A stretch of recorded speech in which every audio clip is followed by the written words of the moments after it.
No es lo mismo ser expulsado que hacerse expulsar. El primer caso lleva al futbolista a los sótanos de la ira y la tristeza. El segundo asciende su nombre a las tribunas, pero para ser tratado con deshonra e indignación. Hay expulsiones vergonzosas y también las hay históricas, porque no es igual ver la roja por cabecear a un italiano en la final de la Copa del Mundo que caminarse las duchas luego de morder a un italiano en la etapa de grupos. ¿Qué onda con los italianos? La roja, el único color que no deja feliz a nadie. No es como la amarilla justa, el castigo consecuente, la advertencia arbitral. No, la roja, la sentencia, la expulsión, el dedo abajo, no saca nunca una sonrisa de complacencia, un gesto de aceptación, una venia. La roja causa siempre dolor, angustia, pena, desesperación, o bueno, casi siempre. Porque también existen, son pocos, pero son, los escenarios en que la roja es comprensible, necesaria, la única salida y esperanza. Como cuando el delantero enfila solo hacia tu arco con la posibilidad de condenarte a la derrota en su botín derecho. O cuando el cabezazo del rival va hacia tu portería para desclasificarte y tu mano tiene la chance de evitarlo. Digamos que la roja no deja indiferente a nadie. Por eso figura en los reportes resumidos con la misma importancia que un gol, entre héroes y villanos.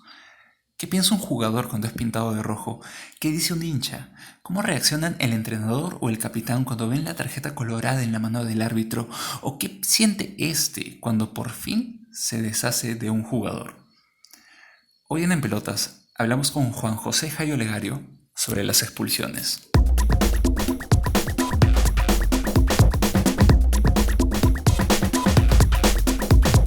Oiga, Hola, hola, ¿qué tal? ¿Cómo están? Muy buenos días, muy buenas tardes, muy buenas noches. Bienvenidos a la cuarta edición de En Pelotas Podcast. Hoy vamos a hablar de un tema muy poco hablado, ¿no? El tema del liderazgo y cómo lo ponen o cómo lo manejan en las partes, en las situaciones negativas. Para eso hay que hablar con un líder, hay que hablar con alguien que hizo mucho en el fútbol. Tenemos que, si hablamos de Alianza Lima, Unión de Santa Fe, Celta de Vigo, Las Palmas, José Gálvez, pero también muy relacionado a su querido Alianza Lima y debutó el 8 de septiembre de 1990 ante San Agustín. Tenemos que hablar con Juan José Jairo Legario. ¿Cómo está, Juan? ¿Cómo estás? ¿Qué tal? Buenos días. Hola Jorge, ¿qué tal? Buenos días. Bueno, muy contento de poder compartir un rato con todos ustedes. Siempre el tema relacionado al fútbol, a todos nosotros que hemos vivido tanto tiempo con esto, nos apasiona y nos gusta hablar tanto de eso, de nuestras experiencias. Y nada, encantado y feliz y saludar a todos los que nos puedan ver y escuchar y bueno, esperar que le pueda a cualquier parte de la vida, ¿no? El tema de liderazgo y ser líder no solamente va relacionado con el fútbol, sino con todo ámbito de la vida, ¿no? En varios aspectos del trabajo. Bueno, Juan, voy a presentarte a Renan Talavera, Omar Mejía, que también van a compartir con nosotros estos minutos para hablar de todo esto que hemos ya comenzado a contar. sí, ¿qué tal, Juan? ¿Cómo estás? Hola, Bueno, hola. comencemos hablando un poquito de lo que nos trae aquí o lo que nos convoca el día de hoy. Tú has estado, has comenzado comenzaste a ser futbolista justamente en esa etapa en la que el fútbol cambió. El fútbol cambió a partir de los años 90, se volvió mucho más comercial, ya se volvió casi universal, todo el mundo podía ver cualquier liga, ya a partir de los años 90, ya entrando en los 2000 prácticamente ya se volvió imposible no saber todo respecto al fútbol, incluso cosas que quizás a veces ya no era necesario saber. Eh, Respecto a las tarjetas, las expulsiones, porque acordémonos que cuando tú debutaste en el año 90, recién las tarjetas tenían unos 20 años de uso, ¿no? Porque recién se Sí, pusieron sí. en los años 70, ¿no? ¿Cómo viviste ese cambio? ¿Cómo sentiste que se dio ese cambio de los 90 hasta los 2000 cuando te retiraste y ahora como técnico? Sí, bueno, a ver, uno cuando comienza a iniciar la carrera ya profesional, uno va quemando etapas definitivamente, ¿no? Uno muy joven, yo tuve la posibilidad de poder debutar a los 17 años y efectivamente uno se va acercando a lo más grande para poder ganar experiencia, ¿no? En esos momentos uno nunca piensa que todo lo que se le va a venir más adelante. Simplemente uno quiere jugar nada más, quiere estar ahí, y más jugando por el equipo que uno es hincha, con mucha más razón, quiere estar todo el día en el estadio. Y vas aprendiendo, vas mejorando, te vas arrimando a los más experimentados, a escucharlos, sus experiencias, y vas asimilando cosas buenas y sacando siempre lo positivo para que uno mismo pueda incluso poder ponerlo en práctica, ¿no? Y en el camino, claro, desde muy chico a mí, ya con el Cholo Castillo, nos metía el tema de lo que era alianza, de que había que jugar bien, y que había que correr, y que había que meter, que había que matar por el club. O sea, ese era el Cholo Castillo, ¿no? Gran formador de divisiones menores de Alianza. Y en ese trajín, bueno, uno va evolucionando, pero a mí me pasó una etapa ya en primera donde me expulsaba mucho, ¿no? A ver, coincidió mucho con que después, ahora más adelante más o menos te explico, pero coincidió mucho con unos problemas también personales que tenía, que yo no sabía, o sea, que yo no sabía que lo podía trasladar al campo, que eso es otra de las cosas que mucha gente tampoco no entiende, ¿no? Y entonces cuando me pasó esa etapa donde me expulsaban mucho, comenzamos recién ahí, fue una de las primeras veces que comenzamos a trabajar con psicólogos, cosa que en otros países y en otros sitios ya se hacía, claro, ¿no? Siempre nosotros un poquito más retrasados con todas las cosas, pero y ahí empezamos a trabajar con el psicólogo, y él fue el que me dijo que tus problemas personales seguramente los estás trasladando al campo, y es una manera de reaccionar sin que tú te des cuenta. Y empezamos a trabajar el tema de control y el tema de respirar, el tema incluso en un momento de contar hasta 10 antes de tomar alguna decisión.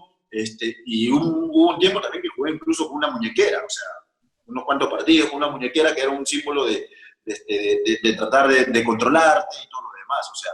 Pero sigo pensando, a partir de ahí yo sigo pensando que el psicólogo también es una herramienta importante para que uno sepa manejarse dentro del campo, en mi caso, poder manejarte y poder mejorar tu rendimiento y no perjudicar a tu equipo cuando hay alguna expulsión, porque yo salía mal, o sea, me expulsaba y yo decía, ya la fregué, o sea, dejo a mi compañero con uno menos, tiene que hacer más esfuerzo y todo lo demás, y cuando uno realmente quisiera ayudarlo, pero ya estás afuera, ya no puedes ayudarlo. Encima perjudicaste porque lo dejaste afuera, ¿no? Uh-huh. Y Juan, eso de usar la muñequera lo he visto yo también en otros lugares. Por ejemplo, cuando he visto entrenamientos militares, los militares nos cuentan que, por ejemplo, ellos, me han contado que le ponen como un punto rojo a su reloj para acordarse constantemente que están en momento de batalla y que con cualquier momento le pueden estar apuntando. ¿Era parecida la estrategia? ¿Esa muñequera era para...? Al final la muñequera era para eso. O sea, incluso 2 partidos, hermano, me había puesto una C, ajá, ¿no? En la muñequera, una C, y me dice, una C de control. Entonces, ¿no? O sea, ¿cómo te va un poco? Bueno, son profesionales que te van ayudando a meterte un poco en tu mente, ¿no? y a buscar que actuar de distinta manera ante cualquier situación de ira y de todo lo demás, ¿no? Qué interesante esa técnica, porque y que se haya usado hace tiempo, ¿no? Porque yo sabía de eso, bueno, me he enterado hace relativamente poco, pero me parece una estrategia extraordinaria. Marc, creo que tenías una pregunta. Sí, Juan, sé que ahorita estamos hablando de expulsiones que tienen que ver con de repente la vehemencia de un jugador claro, o el ímpetu de los jóvenes, ¿no? Pero en el fútbol también hemos visto expulsiones que a veces no solo son inevitables, no solo eso, sino que se han cometido para obtener a veces un beneficio, claro, por ejemplo, claro, sí. Por ejemplo, claro, la expulsión de Luis Suárez contra Ghana, claro, ¿no? Claro. O la expulsión hace poco, no sé si te acuerdas, la de Valverde. El uruguayo contra el Atlético de Madrid, sí, ¿no? Sí. Como tú ya en esa situación de repente, como capitán, como entrenador, como caudillo que has sido de un equipo, ¿tú cómo percibes esas faltas, esas expulsiones? Y de repente, ¿cómo te sentirías tú? ¿Las hubieras cometido de ser jugador? Claro, es bien difícil porque uno en ese momento son fracciones de segundo que uno tiene que pensar cosas y tomar una decisión, ¿no?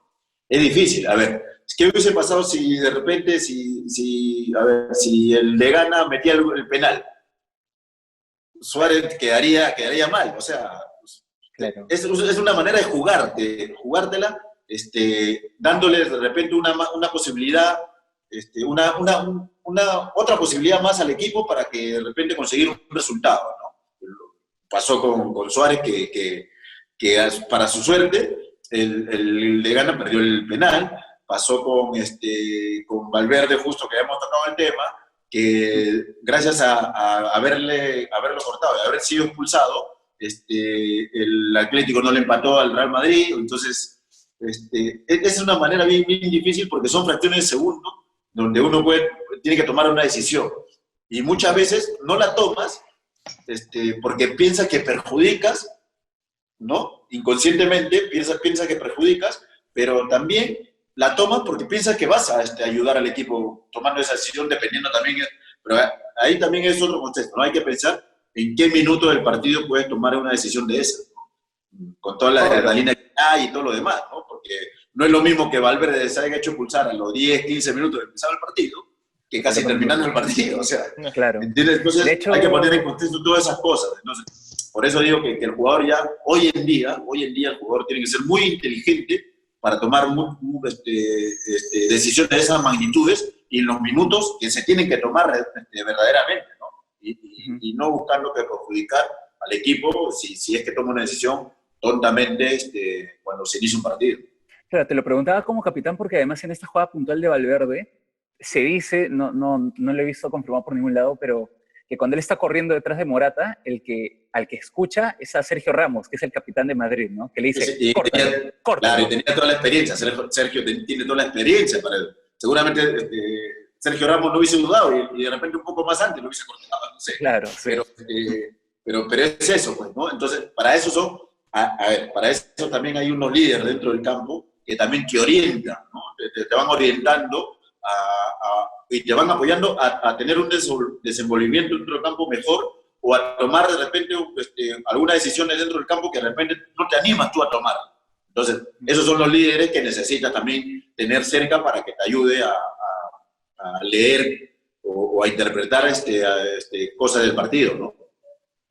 Ahora, Juan, tú has sido líder en Alianza Lima y ¿cómo manejas, o qué le dices al jugador que ha sido expulsado en el momento de la expulsión y si hay una conversación post-expulsión, cuando ya están más bajo, en la calentura ha bajado, cuando el partido ya acabó, ¿qué le dices al jugador que fue expulsado?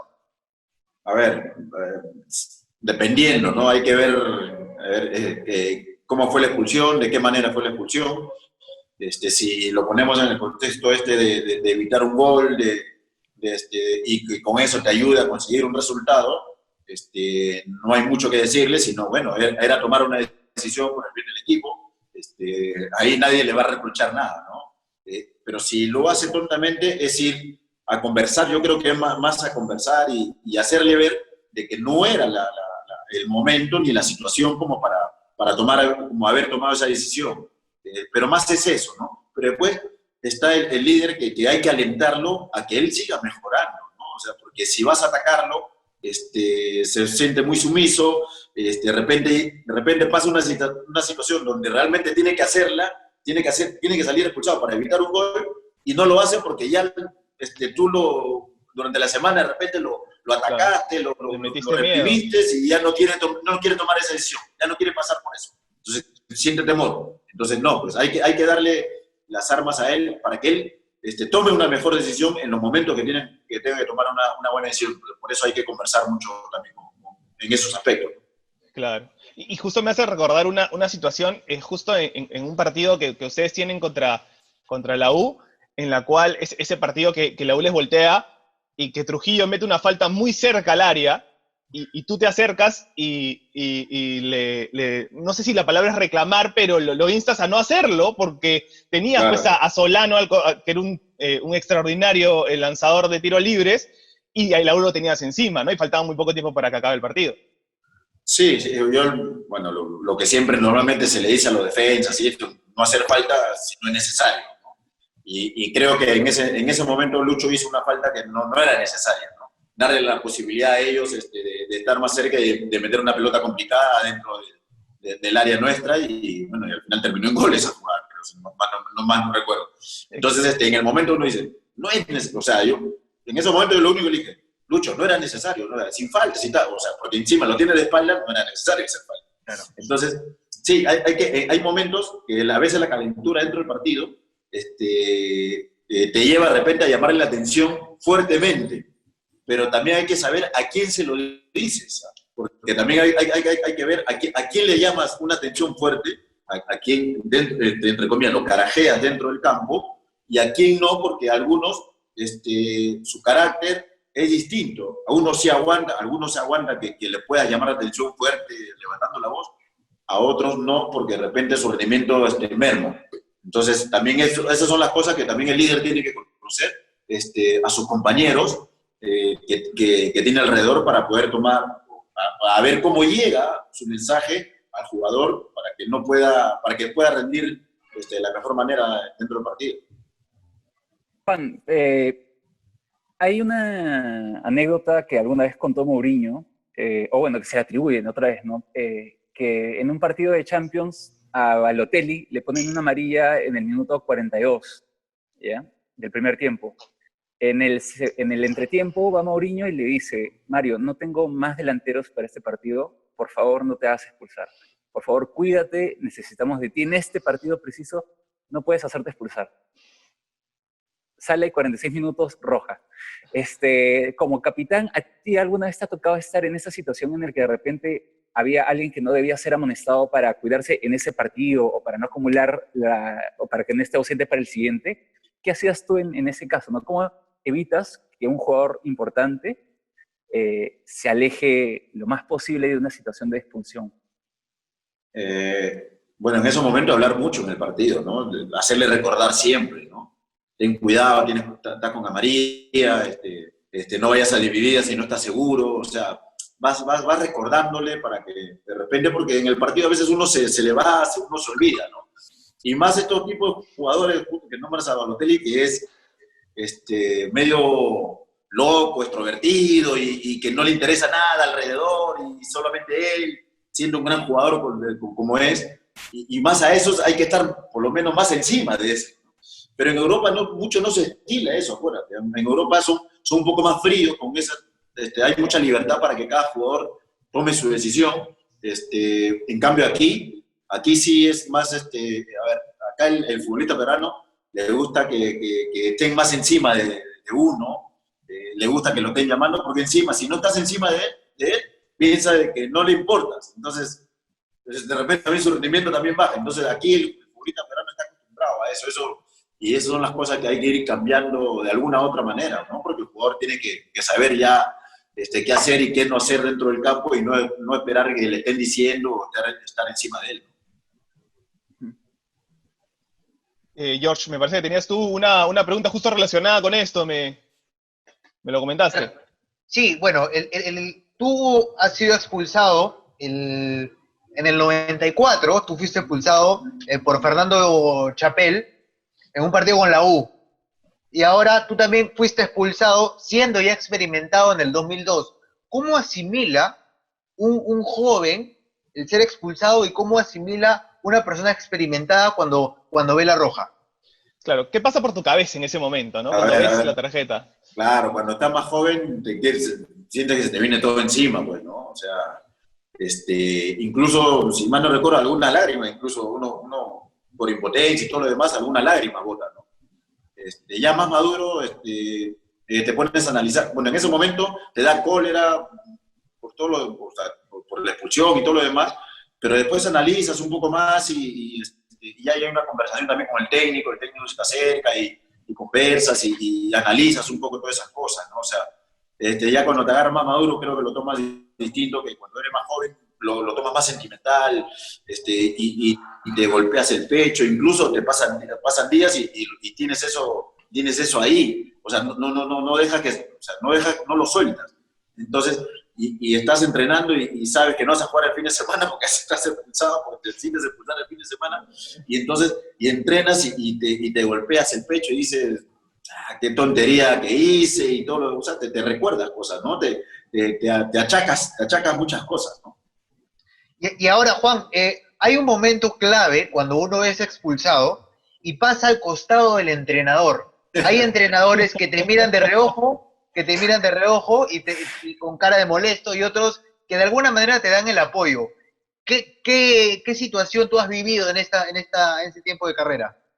A ver, las veces que he salido expulsado, normalmente no voy a la banca, me voy de frente al vestuario. Claro, claro, como jugador tampoco ves el entrenador, ¿no? Sí, también soy de temperamento fuerte, o sea, y de repente, no sé, uno no sabe cómo puede reaccionar, ¿no?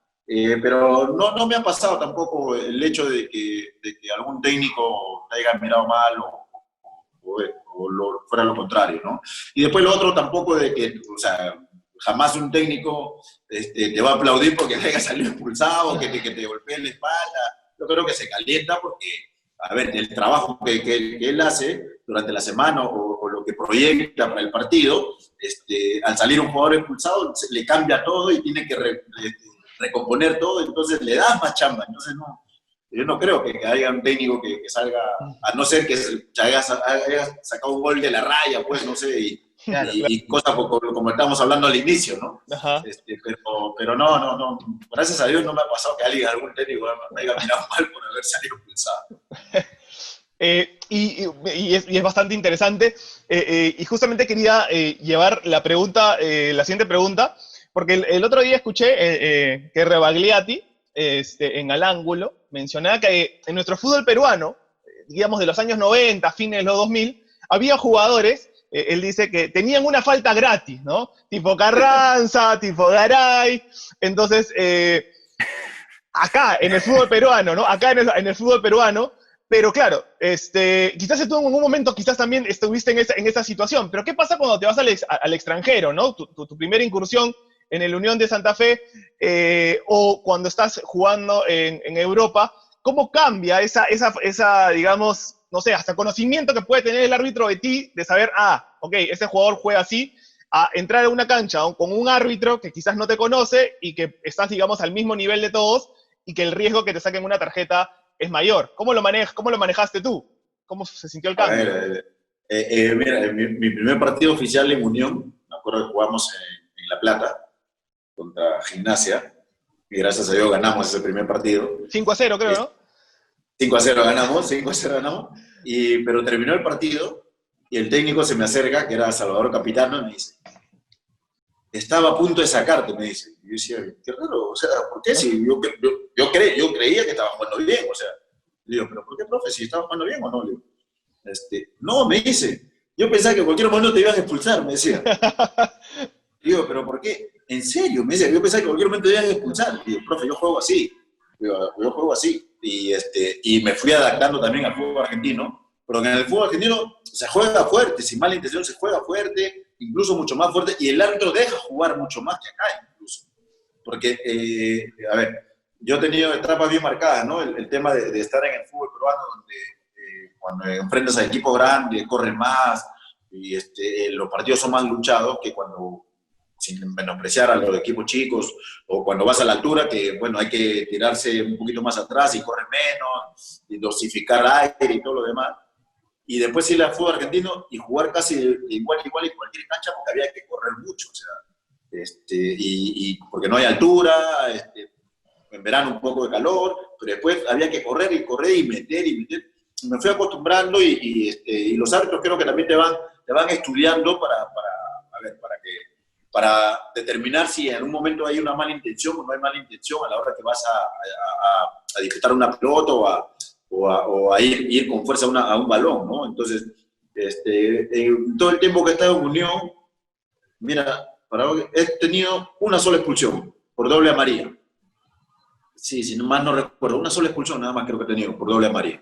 Entonces, y a pesar de que no cambié mucho mi juego, ¿no? Seguí, incluso creo que le sumé más agresividad estando en Argentina para la marca, ¿no? Y en España, ¿cómo cambia? ¿Cambia mucho el juego? O sea... Sí, en España, mira, en España se juega más de lo que se corre. Y siempre dije, cada vez que me preguntan, y ahí ya le sumamos lo otro, ¿no? Del Perú a jugar lento en algunos momentos, vas a Argentina a correr como loco, incluso desordenado muchas veces, y vas a España, donde había que saber jugar y había que aprender rápido la parte táctica, ¿no? Movimientos tácticos bien marcados. Y jugar en campos excelentes y jugar a 1 o 2 toques, entonces por eso siempre digo que el jugador peruano se puede adaptar a cualquier fútbol en realidad. Todo está en poder creérsela, en poder dar lo mejor de cada uno, ¿no? Y la verdad que yo cuando dije, me voy a España, dije, y ahora, digo yo, o sea, ir al primer mundo de los mejores fútbol mundial y enfrentar a las grandes figuras en ese entonces mundiales de fútbol, y uno dice, o sea, que estaré a la altura, porque se me pasó en el camino que iba en ese avión, estaré a la altura, y yo digo, no, pues, no, yo creo que sí, si me llamaron es porque algo me vieron, y en realidad, pucha, y te das cuenta de que no es nada del otro mundo si es que tú mismo no te lo propones. Ahora, Juan, hay un momento importante porque tú has dicho que uno estudia, o el árbitro estudia al jugador. Pasa exactamente al revés, el jugador estudia al árbitro para saber en qué momento cómo actúa ante cualquier árbitro. Sí, también, porque hay árbitros, bueno, acá en Perú sobre todo renegones, o sea, que tú reclamas y se ponen boca a boca contigo. ¿De qué árbitro te acuerdas que podría... O sea, ¿Tarjetita Arana puede ser? Con Arana muy poco. A ver, yo ya más acá, más de los antiguos, muy poco se ponían boca a boca. Pero ya, ya más acá, casi ya terminando mi carrera con Gambetta, con los hermanos que son doctores, se me fue el nombre. Garay, el otro, el alto. Con ese me ponía boca a boca. O sea, discutía mucho con él. Pero después los otros eran un poco más callados, ¿no? Pero sí uno también tiene que estudiar porque algunos árbitros son tarjeteros. Entonces tú sabes que a la primera te van a poner una tarjeta y a la segunda no te van a montar más, o le abres la boca, o le reclamas algo y te va a sacar la amarilla porque lo primero que va a buscar es deshacerte de ti. Entonces tienes que también ver a ver cómo va en el partido, si es necesario conversar o hablarle o reclamar o todo lo demás, porque si no, en cualquier momento sin querer, porque reclamaste una jugada, él le da todas las armas para sacarte del partido y ¿sabes? Claro. Sí, o sea, sí, qué interesante eso de analizar qué árbitro, ¿no? O sea, ya es un análisis más, otro análisis más que debe tener el futbolista, ¿no? No solamente tiene que hacerle al rival, la cancha, también el árbitro. Sí, imagínate, ¿no? Sí, es que hay que ir conociendo a los árbitros. Incluso hay árbitros que inconscientemente, si tú le hablas bien, que son de los árbitros que son conversadores, le hablas bien, hay jugadas que tú vas fuerte, de repente que falta y no te la cobran. O sea, ¿me entiendes? Porque ya te lo vas ganando. O sea, todas esas cosas hay que ir analizando y hay que ir pensando, a ver el árbitro cómo es, incluso dentro del partido conversas, a ver, y por ahí le reclamas algo, a ver cómo reacciona. Ha venido caliente, no quiere aguantar nada hoy, entonces le bajas un poco la tonalidad de tus reclamos y todo lo demás. Juan, y cortito, así, hablando de factores que no están de repente en las manos del jugador, ¿hay estadios también que te hacen expulsar? ¿O que te pueden poner al límite de eso? ¿Cómo? Hay estadios, ambientes que lo ponen a un jugador de repente al límite de la expulsión, o que sabes que es más probable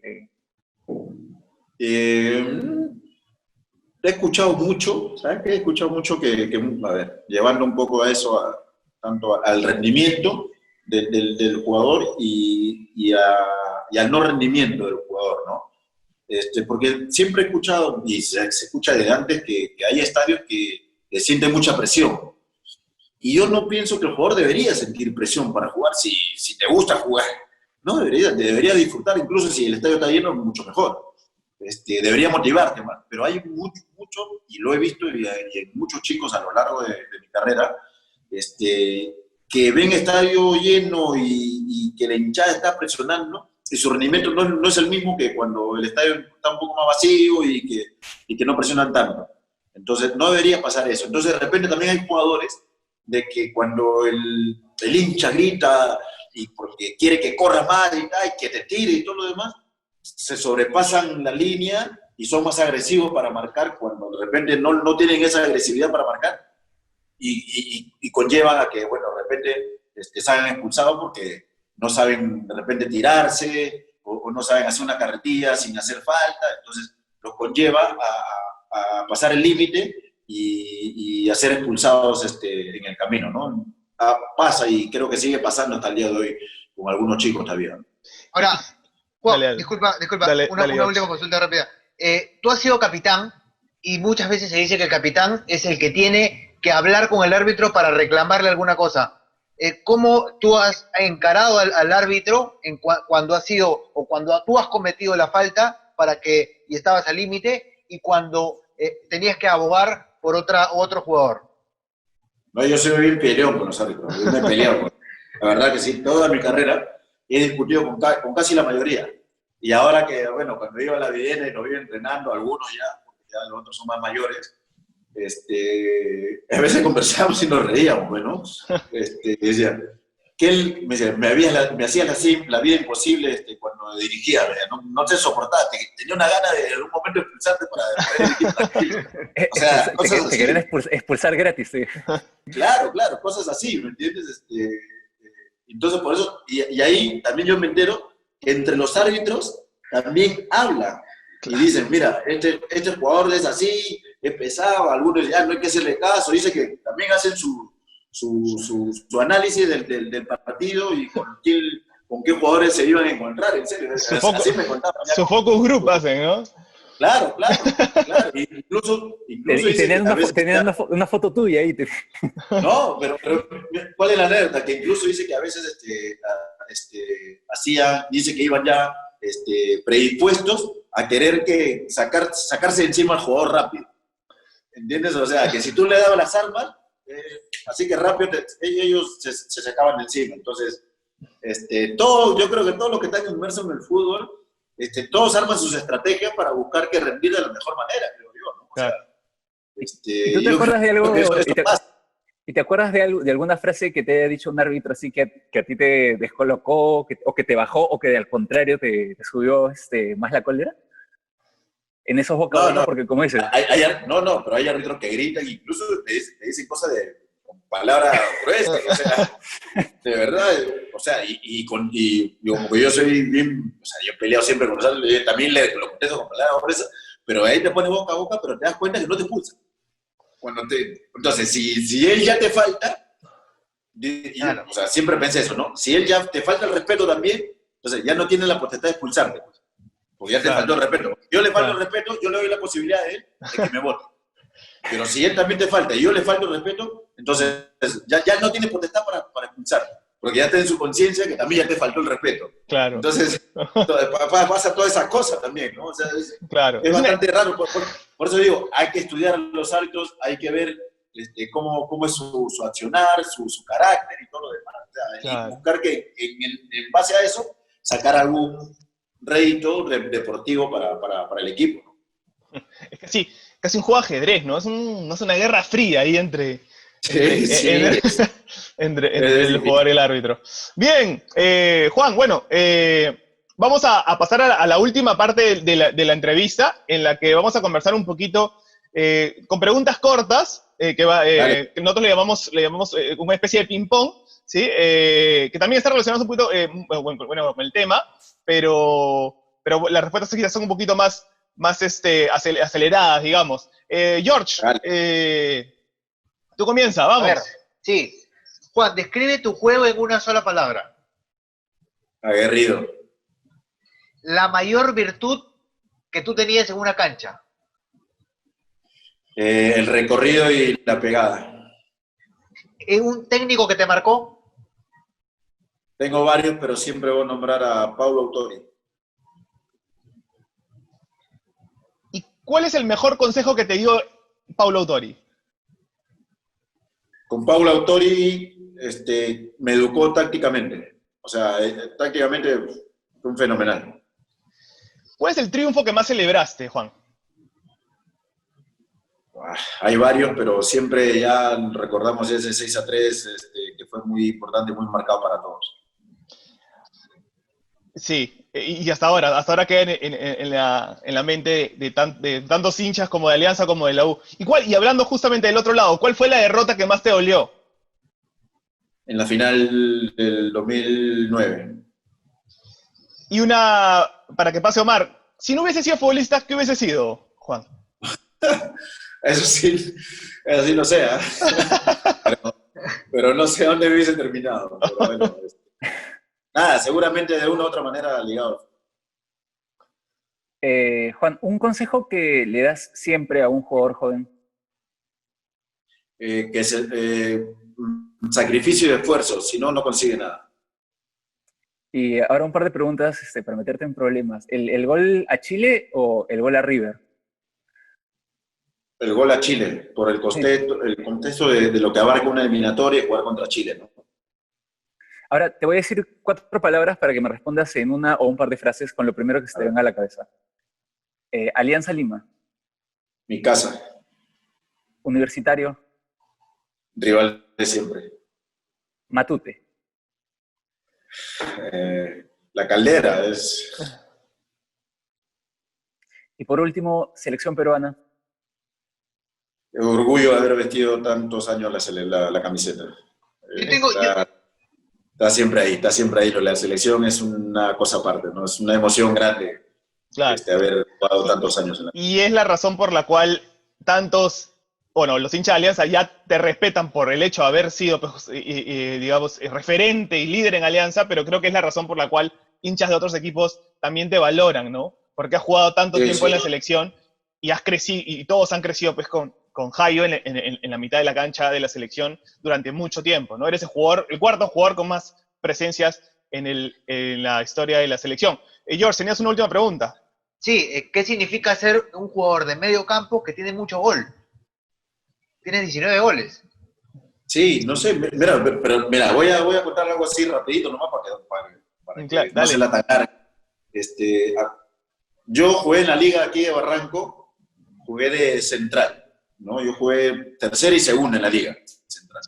Cuando me voy a probar Alianza y me invitan a entrenar a las divisiones menores, jugué de delantero, centro delantero era yo. Hacía pareja con Gualdir en menores. Imagínense. Debuté en primera de puntero derecho, después Amaral me pone de 8, de volante tirado por la derecha, y termino con Julio César Uribe, que es ahí donde termino mi carrera, en el 95 de volante de contención, que es ahí donde ya comienzo a sentir que esa era la posición. Pero he pasado casi todos los puestos un poco ahí, así que siempre me gustó el gol, a pesar de que no me dejaban pasar mucho, porque jugaba de delantero, ¿no? Y en menores hacía bastantes goles. Uh-huh. ¿Y dirías que el gol que le haces a Celso Guerrero en el 6-3 es el mejor gol que has hecho o te quedas te sigues quedando con el de Chile? Me quedo con el de Chile por lo que fue, ¿no? Por lo que fue la eliminatoria. O sea, está el gol que le hice a River allí en Argentina, de visita, que lo pongo casi a la par con el de Chile. Y a nivel de Alianza, que tengo algunos buenos goles también, porque casi todos mis goles son casi todos fuera del área. Sí. Tengo 2 o 3 nomás, incluso hasta de cabeza he hecho goles en Alianza, cosa que no me esperaba nunca, pero el 6-3 por todo ese gol del 6-3, por todo lo que se vivió, ¿no? Todas las fiestas que hubo, y a pesar, y que hace muchos años, no había un clásico con tantos goles, que hasta el día de hoy tampoco lo hay, ¿no? Hasta el día de hoy no lo hay, pero con tantos goles, por eso, la verdad que eso fue una emoción muy grande, muy bonito ese partido, ¿no? Listo. Muchas gracias, Juan. Ha sido una entrevista muy interesante. Nos has contado cosas que por ahí que nosotros no sabemos porque no hemos estado en una cancha como futbolistas, pero es muy interesante enterarnos de esas cosas y saber y conocer un poquito más. Muchas gracias. No, muchachos, muy agradecido a ustedes por la invitación. Siempre es un gusto hablar de fútbol, de vivencias, si uno puede aportar a algunos chicos que lo puede ayudar con su experiencia y vivencias, bienvenido. Estamos para eso. Y nada, gracias, le he pasado bastante bien y nada, mucha suerte muchachos en su programa y que todo les vaya bien y bueno, y que se cuiden siempre por todo lo que estamos pasando, ¿no? Con esta pandemia. Listo. Listo, Juan. Sí, muchas gracias, Juan. Un abrazo. Bye.